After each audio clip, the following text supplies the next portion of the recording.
Halo guys, selamat datang di channel aku Ultraman. Sebelumnya aku mau minta maaf dulu nih karena aku hampir seminggu lebih nggak upload ya.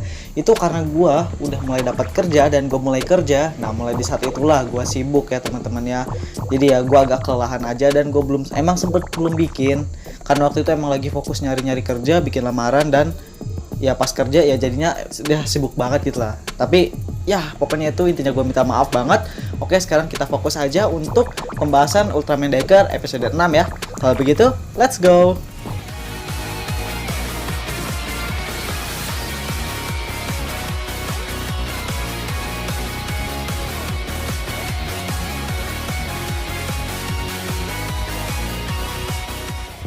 Episode pun dibuka dengan seorang reporter yang sedang meliput bunga dari bambu sazame yang sudah merekah atau ibaratnya kayak mekar ya. Bunga ini mekar tiap 120 tahun sekali dan dikenal sebagai pertanda bencana guys. Jadi ibaratnya kalau misalkan bunga ini mekar, itu akan ada suatu bencana yang muncul ke bumi guys, atau ke daerah di mana tempat bunga itu mekar ya.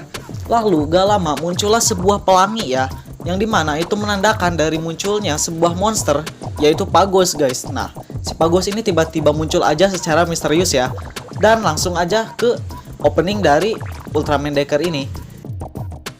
Lalu di markas God Select, Busawa Kaizaki sedang merangkan tentang monster Pagos ini, yang dimana saat monster Pagos itu muncul diiringi dengan sebuah cahaya emas di langit atau cahaya emas berwarna-warni gitu ya, yang pelangi yang tadi saat Pagos itu muncul pertama kali guys. Dan juga ternyata si Pagos ini pernah muncul di Beijing loh. Beijing itu China ya kalau nggak salah ya. Lalu Ibu Sawa Kaizaki menerangkan bahwa monster tersebut bergerak selama 2 km dalam kurang lebih 1 menit guys. Nah, yang dimana ini adalah monster yang sangat cepat bergerak di dalam bawah tanah. Kita kurang tahu nih apakah ini emang Pagos atau ternyata ada monster lain ya kan yang bergerak di bawah tanah secepat itu. Lalu Pak Morohoshi menambahkan bahwa banyak sekali informasi biologis tentang monster bawah tanah yang belum kita ketahui guys. Lalu Asumi dan Ryumon pun diminta untuk menyelidiki tempat di mana bunga sazame itu mekar ya. Di sini Ryumon menerangkan bahwa bunga dari pohon dari bunga bambu sazame itu akarnya itu sangat dalam. Jadi memungkinkan untuk pohonnya itu bisa mendeteksi apa yang ada di bawah tanah dan menyebabkan bunga itu mekar guys. Jadi begitu ya, karena akarnya dalam banget. Jadi si pohonnya bisa mendeteksi dan akhirnya memunculkan reaksi dengan mekarnya banget.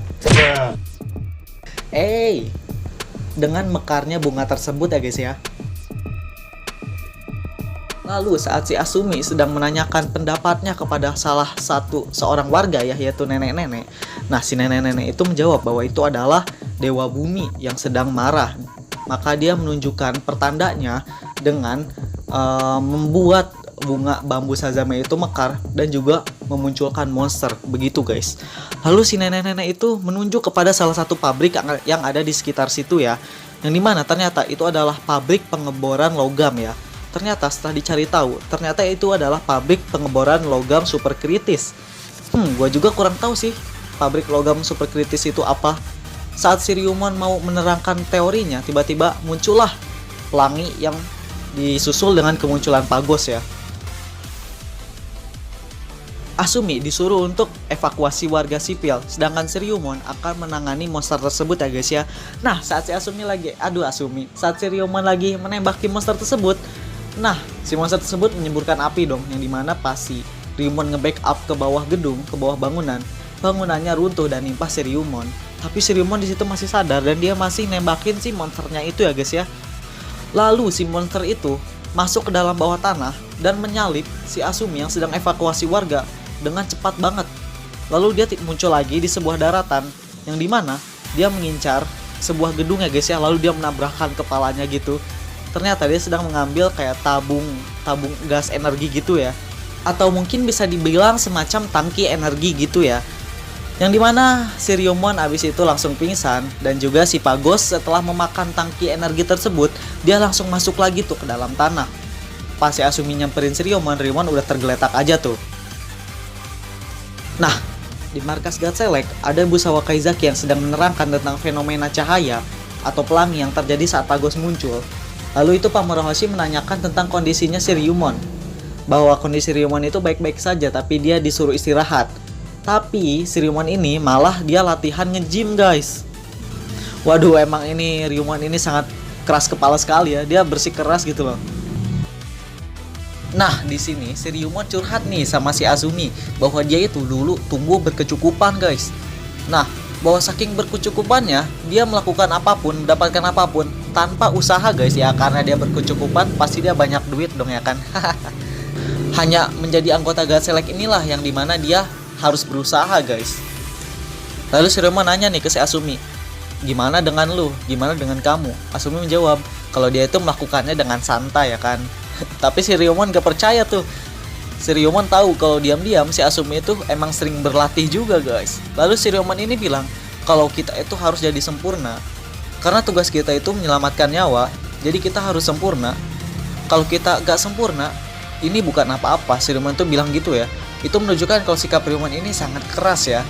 Keras itu dalam arti emang kebaikan sih, tapi sebenarnya menurut gua sikap yang terlalu berlebihan seperti itu, terlalu keras seperti itu, menurut gue kurang bagus ya. Terlalu memaksa diri, yang dimana saat kita itu nanti jatuh atau tidak mendapatkan sesuai dengan keinginan kita untuk menjadi sempurna seperti itu ya, pasti kita akan sangat kecewa ya. Menurut gue sih gitu aja, guys ya. Lalu selanjutnya di markas God Select, mereka sedang mencari atau sedang meneliti dari mana sumber gempa itu berasal ya. Yang dimana setelah diteliti ternyata pusat gempa tersebut dari sekian banyaknya titik gempa itu berpusat pada satu titik, yang dimana itu adalah pusat dari taman kota ya, taman kota Sorafune kalau nggak salah. Nah, disitulah ya.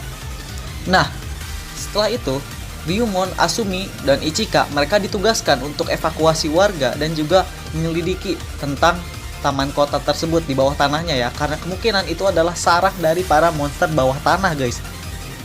Di sini sekarang Ryumon yang membawa gas Falcon, guys. Asumi dan juga Ichika mereka bertugas di bagian evakuasi warga di sekitaran taman kota tersebut ya. Nah, yang dimana saat mereka sedang evakuasi, tiba-tiba muncullah lagi tuh pelangi emas misterius tersebut ya, disusul dengan kemunculan Pagos, guys, yang sangat brutal. Lalu di sini Asumi pun pergi dan dia langsung berubah menjadi Ultraman Decker. Yang dimana di sini pertarungan antara Pagos dan juga Ultraman Decker sebenarnya berlangsung dengan seimbang ya. Tapi nih, tiba-tiba aja ada sebuah lilitan ya, atau sebuah kayak tentakel yang melilit kaki Ultraman Decker lalu menariknya ke dalam dasar bawah tanah, guys. Yang dimana ternyata lilitan itu atau ikatan itu ternyata adalah cambuk dari Monster Gudon. Monster Gudon sudah lama sekali dia tidak muncul di series Ultraman ya. Biasanya kan di live action doang, tapi sekarang muncul loh. Keren banget, gue kangen sama Monster Gudon ini ya. Tampangnya itu loh agak serem loh. Ryumon pun dengan membawa Guts Falcon langsung menyusul Ultraman Decker ke dalam bawah tanah. Dan ternyata mereka sedang berada di kedalaman 3200 meter, yang dimana itu adalah pusat dari adanya tenaga logam super kritis ya. Decker ini dia sangat kewalahan dalam menangani Gudon dan juga Pagos ya. Ya iyalah, dihajar dua monster sekaligus, ya pasti kewalahan banget, guys. Untungnya Ryumon dan Guts Falcon datang untuk membantu Decker. Tapi tiba-tiba muncullah satu monster lagi, yaitu monster Telesdon. Dan di belakang monster Telesdon kebuka lah tuh, bukan tembok ya, kayak reruntuhan yang hancur dan kebuka. Dan ternyata itu adalah monster Twin Tail. Ya ampun, banyak banget monster Twin Tailnya, guys. Makin dihajar lah tuh Decker sama Pagos, Gudon dan juga Telesdon ya. Telesdon itu ternyata mengeluarkan api ya, guys ya. Karena kewalahan banget nih, Decker minta bantuan dari monster Agira. Setelah Agira itu disummon, Agira langsung memfokuskan kekuatannya itu ke cula yang ada di hidungnya ya, tanduk di culanya itu. Dan juga dia langsung menyeruduk si Telesdon ya, dan membuat Telesdon itu langsung KO. Wow, berarti itu jurusnya Agira sakit banget ya, guys ya. Mungkin bisa gue bilang lebih OP dari Miklas ya. Lalu di sini Ryumon memutuskan untuk menembakkan peluru penanda neutrino ya kepada monster Pagos agar Nasdese bisa menembakkan serangannya ke si Pagos dengan tepat sasaran ya. Setelah Ryumon berhasil menembakkan pelurunya, Ryumon pun langsung pergi keluar dari gua tersebut ya, dari bawah tanah. Dan juga Nasdese langsung berubah menjadi mode tempur naga ya, Nasdese Battle Mode. Lalu dia menembakkan serangannya langsung ke bawah tanah dan menembus Pagos. Gak hanya Pagos guys, yang terkena adalah Twintail ya. Gerombolan Twintail itu kena sama meriam nurse-nya itu, Nurse DC ya. GG banget sih, Twintail langsung KO semua guys. Nah, kini tersisa hanya tinggal Gudon saja guys. Lalu Decker pun berubah menjadi bentuk Miracle Type.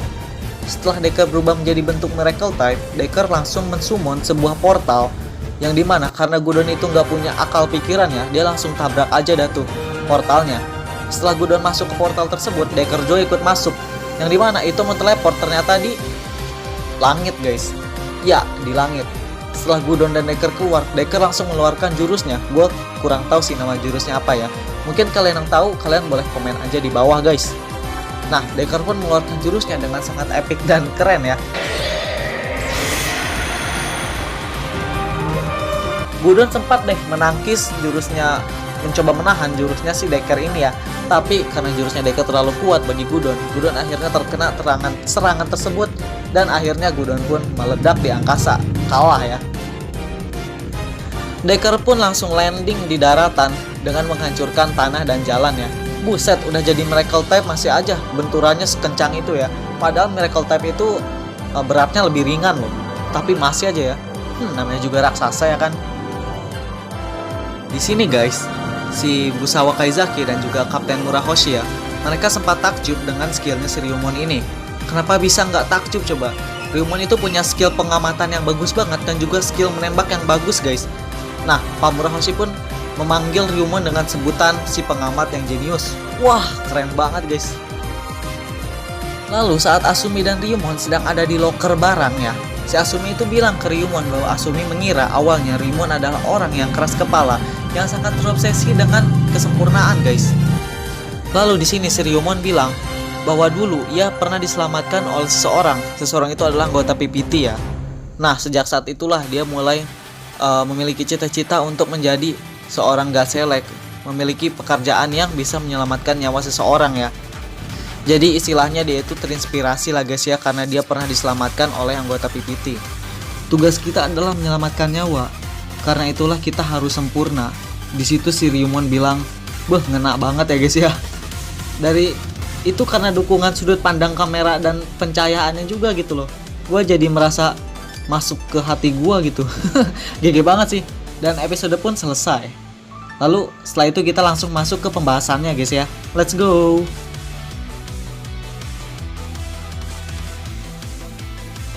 Oke, di sini yang ingin pertama gue bahas adalah Ryumon. Kalau kemarin kita dapat karakter developmentnya Ichika yang di episode Eleking ya. Sekarang kita dapat karakter developmentnya si Ryumon ini, yang dimana Ryumon adalah orang yang sangat terobsesi dengan sebuah kesempurnaan ya, karena dia memiliki inspirasi untuk menjadi seorang yang menyelamatkan nyawa. Karena tugasnya itu menyelamatkan nyawa, jadi Ryumon itu nggak boleh melakukan kesalahan apapun. Karena dia harus sangat sempurna ya. Karena itulah dia sangat harus sempurna. Dia nggak mau tuh kalau dia gak jadi sempurna, dia itu bukan apa-apa. Pemikirannya gitu sih. Walaupun emang bukan sedikit sih, sangat keras kepala menurut gua ya. Tapi emang tujuannya emang sangat baik ya. Dia terinspirasi karena dia pernah diselamatkan oleh anggota PPT waktu kecil. Ya karena itulah dia sangat ingin jadi anggota God Select dan juga terobsesi dengan sebuah kesempurnaan agar dia bisa menjadi seorang penyelamat yang hebat gitu guys.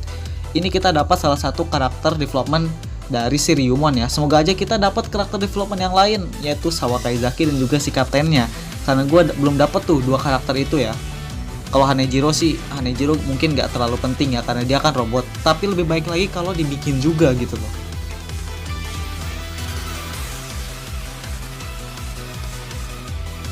Nah, hal kedua yang ingin aku bahas di episode kali ini adalah monster bawah tanahnya ya. Nah, kenapa Pagos itu bisa muncul keluar ke daratan? Menurut gue bukan karena spear ya.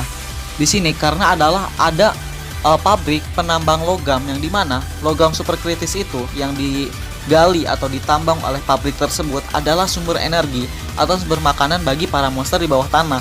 Jadi ketika ketika logam tersebut digali dan energinya sudah habis di bawah tanah, nah monster tersebut kan jadi nggak ada stok makanan untuk dia makan. Karena itulah dia mulai keluar dari bawah tanah untuk mencari makanan. Itulah kenapa dia mengambil kayak tangki energi gitu ya guys ya. Karena dia sangat lapar dan ingin mencari makanan, dan mereka kayak menjadi ganas, agresif, dan juga mengamuk. Gitu sih guys menurut gua. Jadi menurut gua dampak dari episode kali ini itu bukan karena Spear, tapi emang karena sebenarnya ulah manusia sendiri ya, yang terlalu rakus menggali atau ingin mendapatkan sumber daya yang banyak ya.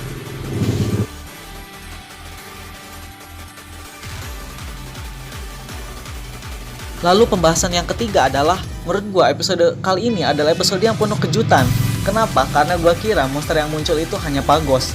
Oke, di pertengahan episode dan di judul gue sempat mengira kalau akan ada monster kedua, karena judulnya itu kan monster bawah tanah ada lagi. Nah, karena kalimat ada lagi itu gue mengira emang bakalan ada monster kedua guys, karena emang bener aja kan monster kedua yaitu Gudon. Tapi yang gak gue sangka adalah ternyata muncul juga Telesdon yang jadi 3 monster, dan juga muncul juga Twin Tail.